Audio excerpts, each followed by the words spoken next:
Retrouvez ma newsletter sous forme de podcast.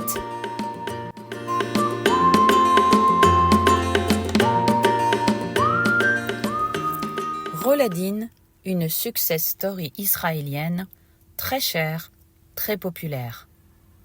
Comme toutes les grandes enseignes alimentaires israéliennes, Roladine s'appuie sur une histoire familiale touchante pour construire son image. 2 frères, Avi et Kobi Rakak, dont la mère passionnée de pâtisserie les aurait inspirés.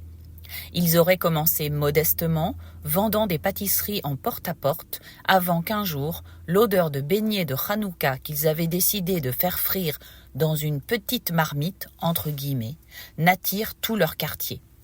Ce récit, repris dans un publi rédactionnel de novembre 2024 dans The Marker, illustre parfaitement les valeurs traditionnelles israéliennes: famille, tradition, travail acharné et réussite méritée.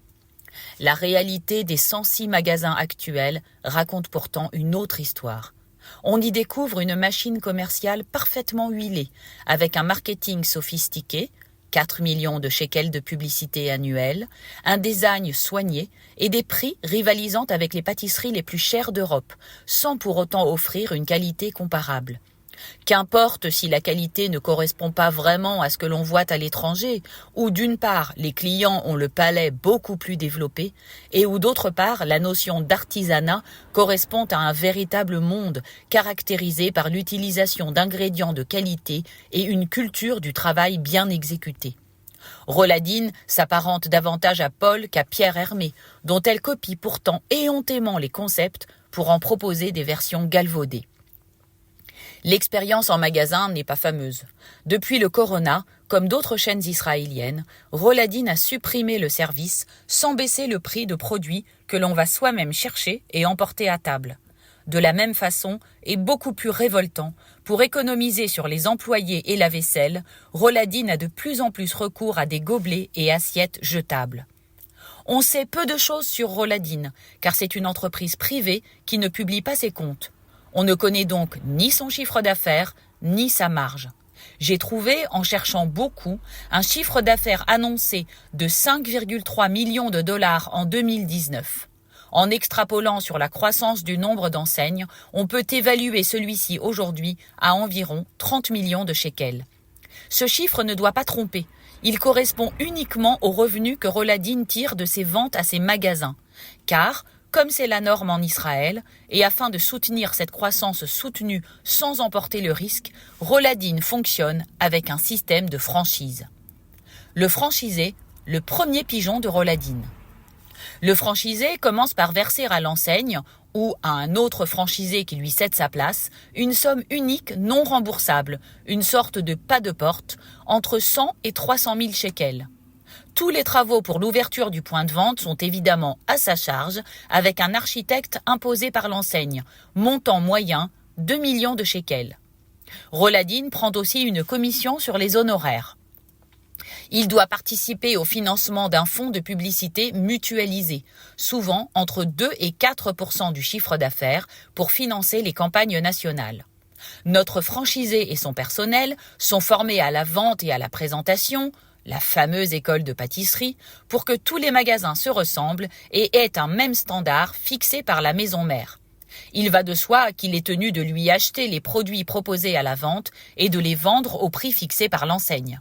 Sur les gâteaux, pâtisseries, cafés, pains et autres produits, Roladine fait entre 25 et 50% de marge et récupère en plus des royalties, soit une redevance sur le chiffre d'affaires, généralement 4 à 5%.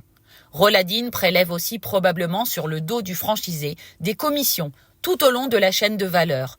Les emballages, serviettes et gobelets de la marque sont vendus aux franchisés à un prix qui laisse aux propriétaires de la chaîne une commission d'intermédiaire de 5 à 10% en moyenne.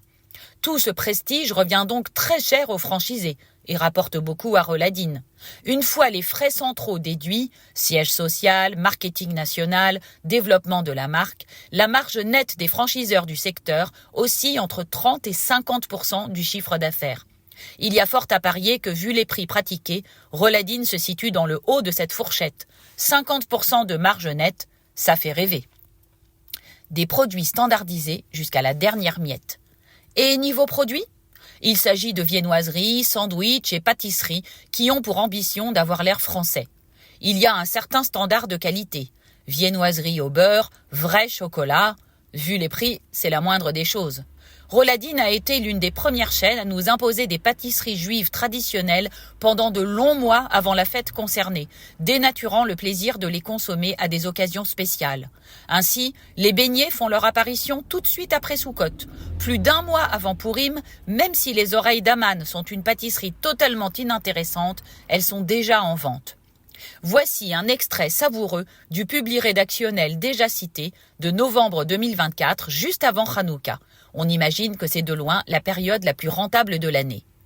L'un des projets les plus ambitieux et significatifs du groupe Roladine est sa collection de beignets, dont la PDG affirme que le travail commence environ 1 an à l'avance.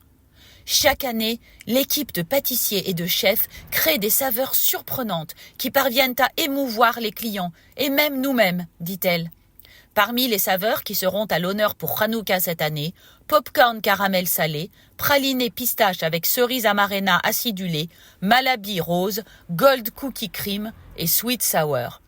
La directrice explique que les nouvelles saveurs sont lancées après des formations rigoureuses à l'école de beignets de Roladine où les pâtissiers de toutes les succursales de la chaîne participent et suivent des formations en présentiel et en ligne ainsi que des tests pratiques dans le but de créer le beignet parfait au plus haut niveau. Fin de citation. On en a les larmes aux yeux. Mais cette collection, entre guillemets, terme emprunté au monde de la mode, constitue probablement sa plus grande supercherie.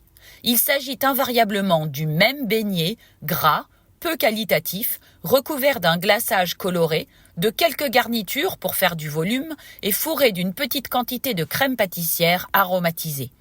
En fait, tous les produits de Roladine sont fabriqués industriellement dans des usines situées à Kadimat Soran, près de Natania. Ces installations produisent des entremets surgelés, simplement décongelés en boutique, des viennoiseries cuites en point de vente, des biscuits et des pains.